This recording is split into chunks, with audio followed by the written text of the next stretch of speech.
வணக்கம். இன்னைக்கு நம்ம வீடியோவின் தலைப்பு என்னன்னா கொலு அழகுக்கும் ஆன்மீகத்துக்கும் இடையிலான பிணைப்பு. தமிழர்களின் பாரம்பரிய முறைகளாகும். நவராத்திரி பண்டிகை என்று பெண்கள் தங்கள் வீட்டில் பொம்மைகளை அழகாக அடுக்கி வைத்து அழகாக அலங்கரித்து வழிபடும் வழக்கத்தை தலைமுறையாக தொடர்ந்து வருகிறது. கொலுவின் முக்கியத்துவம். கொலு வைப்பதன் மூலம் பார்வதி தேவி, மகாலட்சுமி போன்ற கடவுள்களின் அருளை பெறுவதாக நம்பப்படுகிறது. கொலு தமிழர்களின் கலை, கலாச்சாரம் மற்றும் வாழ்வியல் முறைகளை வழிவகுக்கிறது.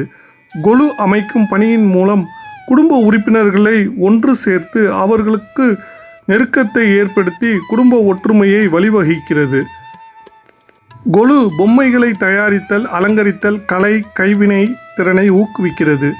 கொலு பொதுவாகவே 9 படிகள் அமைக்கப்படும். ஒவ்வொரு படியும் வெவ்வேறு பொருளை குறிக்கும். கிழக்கு அல்லது வடக்கு திசையில் அமைப்பது நல்லது. அலங்கார பூக்கள், மாலை தோரணங்கள், விளக்குகளால் அலங்கரிப்பது வழக்கமாகும். பழங்கள், இனிப்புகள் மற்றும் உணவு வகைகள் நெய்வேத்தியமாக படைக்கப்படும்.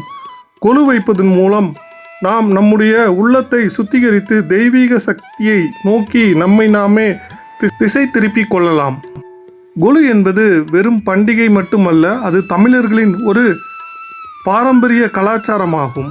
கொலு வைத்திருக்கும் நண்பர்கள், உறவினர்கள் அனைவருமே உங்களுடைய கருத்துக்களை பகிர்ந்து கொள்ளுமாறு தாழ்மையுடன் கேட்டுக்கொள்கிறோம்.